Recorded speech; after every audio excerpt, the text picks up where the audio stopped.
Mistake ಆಗಿರುತ್ತೆ. ಒಂದೇ ಬಾಡಿಗೆ ಮನೆಯಲ್ಲಿದ್ದವರು ಅದೇ ಕರೆಂಟ್ ಬಿಲ್ ಅನ್ನು ಕೊಟ್ಟಿರ್ತಾರೆ. ದಾಖಲೆಗಳಲ್ಲಿ ಒಂದಕ್ಕಿಂತ ಹೆಚ್ಚು ಸಿಲಿಂಡರ್ ಇರುತ್ತೆ.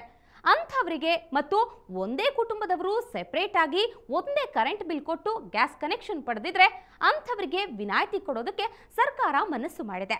ದಾಖಲೆ ಸಲ್ಲಿಸಬೇಕಾದ್ದು ನಿಮ್ಮ ಜವಾಬ್ದಾರಿ.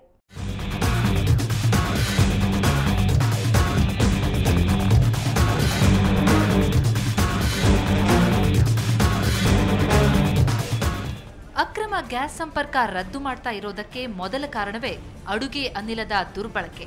ಕೆಲವರು ಒಂದೇ ಆರ್ಆರ್ ನಂಬರ್ನಲ್ಲಿ 10 ಸಿಲಿಂಡರ್ ಸಂಪರ್ಕ ಪಡೆದುಕೊಂಡು ದಂಧೆ ಮಾಡ್ತಿದ್ದಾರೆ. ಆಟೋಗಳಿಗೆ, ಕಾರ್ಗಳಿಗೂ ಅಡುಗೆ ಅನಿಲವನ್ನೇ ಬಳಸಿ ಮೋಸ ಮಾಡ್ತಿದ್ದಾರೆ. ಹೋಟೆಲ್ಗಳಲ್ಲೂ ಸಬ್ಸಿಡಿಯ ಗ್ಯಾಸ್ ಅನ್ನೇ ಬಳಸಿ ಸರ್ಕಾರಕ್ಕೆ ನಾಮ ಹಾಕ್ತಿದ್ದಾರೆ. ಸಬ್ಸಿಡಿ ಅನಿಲದಿಂದಲೇ ಲಾಭ ಪಡೆಯುತ್ತಿರುವ ಇವರ ಮಧ್ಯೆ ಕೆಲವು ಅಮಾಯಕರು ಇದ್ದಾರೆ. ಅಂಥವರಿಗೆ ಈಗ ಸರ್ಕಾರ ರಕ್ಷಣೆ ಕೊಡಲು ಮುಂದಾಗಿದೆ. ಉದಾಹರಣೆಗೆ, ನೀವು ಬಾಡಿಗೆ ಮನೆಯಲ್ಲಿದ್ದೀರಿ, ಸ್ವಂತ ಮನೆ ಇಲ್ಲ. ನೀವು ಅದೇ ಬಾಡಿಗೆ ಮನೆಯ ಕರೆಂಟ್ ಬಿಲ್ ಕೊಟ್ಟು ಗ್ಯಾಸ್ ಕನೆಕ್ಷನ್ ಪಡೆದಿರ್ತೀರಿ. ನಿಮಗಿಂತ ಮೊದಲು ಆ ಮನೆಯಲ್ಲಿದ್ದ ಇನ್ನೊಬ್ರು ಅದೇ ಕರೆಂಟ್ ಬಿಲ್ ಕೊಟ್ಟು ಗ್ಯಾಸ್ ಕನೆಕ್ಷನ್ ಪಡೆದಿರ್ತಾರೆ. ಅಲ್ಲಿಗೆ ನಿಮ್ಮ ಆರ್ಆರ್ ನಂಬರ್ನಲ್ಲಿ 2 ಗ್ಯಾಸ್ ಕನೆಕ್ಷನ್ ಕೊಟ್ಟಂತೆ ಲೆಕ್ಕ ಇರುತ್ತೆ. ಅದನ್ನ ಸರ್ಕಾರಕ್ಕೆ ತಿಳಿಸಿ ನಿಮ್ಮದು ಅಕ್ರಮ ಅಲ್ಲ, ನೀವು ಸಬ್ಸಿಡಿ ಗ್ಯಾಸ್ಗೆ ಅರ್ಹರು ಎನ್ನುವುದನ್ನ ತೋರಿಸಬೇಕಾದ್ದು ನಿಮ್ದೇ ಜವಾಬ್ದಾರಿ.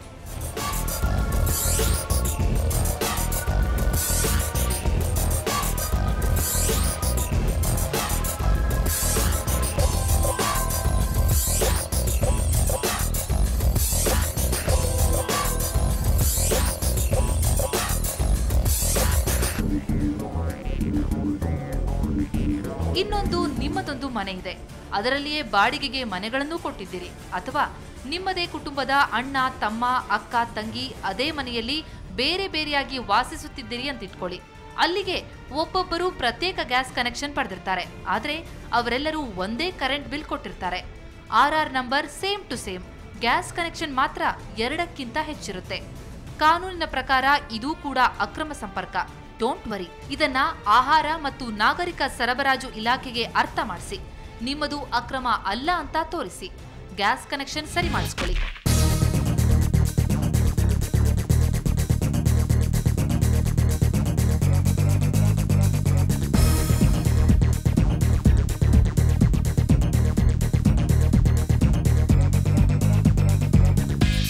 ಸಿಎಂ ಹೇಳಿರೋದು, ಶೋಭಾ ಕರಂದ್ಲಾಜೆ ಹೇಳಿರೋದು ಇದನ್ನೇ. ಅವರು ಯಾರು ನಿಮ್ಮ ಗ್ಯಾಸ್ ಕನೆಕ್ಷನ್ ಅಕ್ರಮವಾಗಿದ್ರೂ ಸಕ್ರಮಗೊಳಿಸ್ತೇವೆ ಅಂತ ಅಪ್ಪಿತಪ್ಪಿ ಕೂಡ ಹೇಳಿಲ್ಲ.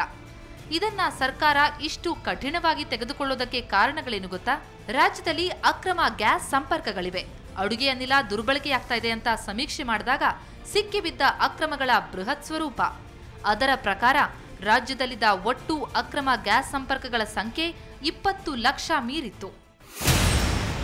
16.34 ಲಕ್ಷ ಸಿಲಿಂಡರ್ ಸಂಪರ್ಕದಲ್ಲಿ ಗ್ರಾಹಕರು ವಿದ್ಯುತ್ ಬಿಲ್ ಕೊಟ್ಟಿಲ್ಲ, ಕೇವಲ ಪಡಿತರ ಚೀಟಿ ನೀಡಿ ಕನೆಕ್ಷನ್ ಪಡೆದಿದ್ದಾರೆ. 50,000ಕ್ಕೂ ಹೆಚ್ಚು ಗ್ರಾಹಕರ ರೇಷನ್ ಕಾರ್ಡ್ ಮತ್ತು ಆರ್ಆರ್ ನಂಬರ್ ಹೊಂದಾಣಿಕೆಯಾಗ್ತಿಲ್ಲ. 1.5 ಲಕ್ಷಕ್ಕೂ ಹೆಚ್ಚು ಜನ ಗೃಹ ಬಳಕೆಗೆ ಅಂತ ದಾಖಲೆ ತೋರಿಸಿ ಕಮರ್ಷಿಯಲ್ಗೆ ಗ್ಯಾಸ್ ಬಳಸಿಕೊಳ್ತಿದ್ದಾರೆ. ಇನ್ನು ಬೇರೆ ಬೇರೆ ಕಾರಣಗಳಿಗಾಗಿ ಮಿಸ್ಯೂಸ್ ಆಗ್ತಿರುವ ಗ್ಯಾಸ್ ಸಿಲಿಂಡರ್ಗಳ ಸಂಖ್ಯೆ 50,000ಕ್ಕೂ ಹೆಚ್ಚು. ಇವು ಸಮೀಕ್ಷೆ ಮಾಡಿದಾಗ ಸಿಕ್ಕ ಅಕ್ರಮ ಗ್ಯಾಸ್ ಕನೆಕ್ಷನ್ ಲೆಕ್ಕ. ಈ ಅಕ್ರಮದಲ್ಲಿ ಗ್ಯಾಸ್ ಏಜೆನ್ಸಿಗಳ ಕೊಡುಗೆ ಕೂಡ ಇದೆ ಅಂತಾರೆ ಸಚಿವರು. ಆದರೆ ಈಗ ಅಂತವರನ್ನೆಲ್ಲ ಹುಡುಕೋದಕ್ಕಿಂತ ಇದು ಹೆಚ್ಚಾಗದಂತೆ ಮಟ್ಟ ಹಾಕೋದಷ್ಟೇ ಈಗಿನ ಕರ್ತವ್ಯ ಅಂತ ಸರ್ಕಾರ ಹೆಜ್ಜೆ ಇಟ್ಟಿದೆ. ಇದಕ್ಕೆ ಗ್ಯಾಸ್ ಏಜೆನ್ಸಿಯವರು ಕೈ ಜೋಡಿಸಿದ್ದಾರೆ. ಗ್ರಾಹಕರು ಸುಳ್ಳು ದಾಖಲೆ ಕೊಟ್ಟಾಗ ತಾವೇನು ಮಾಡೋಕ್ಕಾಗಲ್ಲ ಅಂತ ಅಸಹಾಯಕತೆ ತೋಡಿಕೊಳ್ತಾರೆ. ಇನ್ನು ಭಾಗ್ಯಜ್ಯೋತಿ ಫಲಾನುಭವಿಗಳು ಹಾಗೂ ವಿದ್ಯುತ್ ಸಂಪರ್ಕವನ್ನೇ ಪಡೆಯದೆ ಗ್ಯಾಸ್ ಕನೆಕ್ಷನ್ ಪಡೆದಿರೋರು ಇದ್ದಾರೆ. ಭಾಗ್ಯಜ್ಯೋತಿ ಕನೆಕ್ಷನ್ಗೆ ವಿದ್ಯುತ್ ಮೀಟರ್ ಇರೋದಿಲ್ಲ. ಇನ್ನು ವಿದ್ಯುತ್ ಕನೆಕ್ಷನ್ ಅನ್ನೇ ಪಡೆಯದವರು ಗ್ಯಾಸ್ ಪಡೆದಿದ್ದಾರೆ. ಇಂಥವರ ಸಂಖ್ಯೆ 2.63 ಲಕ್ಷ ಇದೆ. ಇವರಿಗೆ ಸರ್ಕಾರ ವಿನಾಯಿತಿ ನೀಡಿದೆ. ಹೀಗೆ ಪ್ರತಿ ಹಂತದಲ್ಲೂ ತನ್ನದು ಅಕ್ರಮ ಗ್ಯಾಸ್ ಸಂಪರ್ಕ ಅಲ್ಲ, ತನ್ನದು ಸಕ್ರಮ ಸಂಪರ್ಕ ಎನ್ನುವುದನ್ನ ಸಾಬೀತುಪಡಿಸಬೇಕಾದ ಜವಾಬ್ದಾರಿ ಗ್ರಾಹಕರದ್ದೇ. ಇಷ್ಟಿದ್ದರೂ ಗ್ರಾಹಕರಿಗೇನು ಅಸಮಾಧಾನಗಳಿಲ್ಲ. ಅವರು ಅಕ್ರಮ ಗ್ಯಾಸ್ ಸಂಪರ್ಕ ರದ್ದು ಮಾಡುವ ಸರ್ಕಾರದ ದಿಟ್ಟ ಕ್ರಮಕ್ಕೆ ಶಹಬ್ಬಾಸ್ ಎಂದಿದ್ದಾರೆ. ಗ್ಯಾಸ್ ಬಗ್ಗೆ ಹೇಳೋದಾದರೆ ಇಲ್ಲಿಗಲ್ ಕನೆಕ್ಷನ್ ಅದು ಒಳ್ಳೆಯದಲ್ಲ. ಒಂದೇ ಮನೆಗೆ ಒಂದೇ ಗ್ಯಾಸ್ ಕನೆಕ್ಷನ್ ಇದ್ರೆ ಒಳ್ಳೆಯದು.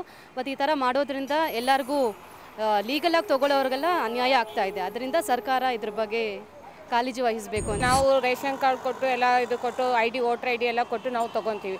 ಕೆಲವ್ರಿಗೆ ಅದು ಸಿಗ್ದಲ್ಲೇ ಬ್ಲ್ಯಾಕಲ್ಲೆಲ್ಲ ಹೋಗ್ತಾ ಇದೆ. ಅದಕ್ಕಾಗಿ ನಮಗೆ ಯಾವುದು ಸಿಗ್ತಾ ಇಲ್ಲ, ಕರೆಕ್ಟಾಗಿ ಉಪಯೋಗ ಆಗೋದಕ್ಕೆ ಯಾವುದು ಸಿಗ್ತಾ ಇಲ್ಲ ನಮಗೆ. ಒಂದೇ ಮನೇಲಿ 4 ಇದ್ದರೆ ಅವರು ಬಂದು ಇದು ಮಾಡ್ತಾರೆ, ಏನು ಬ್ಲ್ಯಾಕ್ ಇದು ಮಾಡ್ಕೊಳ್ತಾರೆ. ಇವು ನಮಗೆಲ್ಲ ರೇಟೆಲ್ಲ ಜಾಸ್ತಿ ಆಗುತ್ತೆ, ನಾವೆಲ್ಲ ಎಲ್ಲಿಂದ ಕೊಡೋಕ್ಕಾಗುತ್ತೆ? 4-5 ಇಟ್ಕೊಂಡಿರೋದು ರಾಂಗು. ಬೇರೆ ಇಲ್ಲಾರವ್ರಿಗೆ ಎಷ್ಟು ಜನ ಇರ್ತಾರೆ? ಒಂದು ಮನೆ 4-5 ಇದ್ದರೆ ಬೇರೆಯವ್ರಿಗೆಲ್ಲ ಎಲ್ಲ ಹೋಗ್ತಾರೆ ಅವ್ರು ಗ್ಯಾಸ್ ಇಲ್ಲ ಅಂದರೆ. ಇನ್ನು ನಿಮ್ಮ ಗ್ಯಾಸ್ ಕನೆಕ್ಷನ್ ಸಕ್ರಮವೋ ಅಕ್ರಮವೋ ಪರಿಶೀಲನೆಯಲ್ಲಿದೆಯೋ ಅನ್ನೋ ಗೊಂದಲವಿದೆಯಾ? ಡೋಂಟ್ ವರಿ, ನಿಮ್ಮ ಮನೆಯಲ್ಲಿಯೇ ಕಂಪ್ಯೂಟರ್ ಎದುರು ಕುಳಿತು ನಿಮ್ಮ ಗ್ಯಾಸ್ ಕನೆಕ್ಷನ್ ನ್ಯಾಯಬದ್ಧವೇ ಅಲ್ಲವೇ ಅನ್ನೋದನ್ನ ತಿಳಿದುಕೊಳ್ಳಬಹುದು.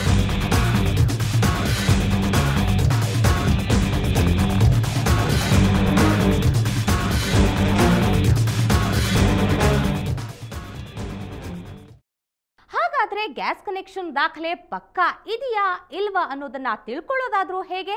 ಹೇಳ್ತೀವಿ ಸಣ್ಣ ಬ್ರೇಕ್ ನಂತರ.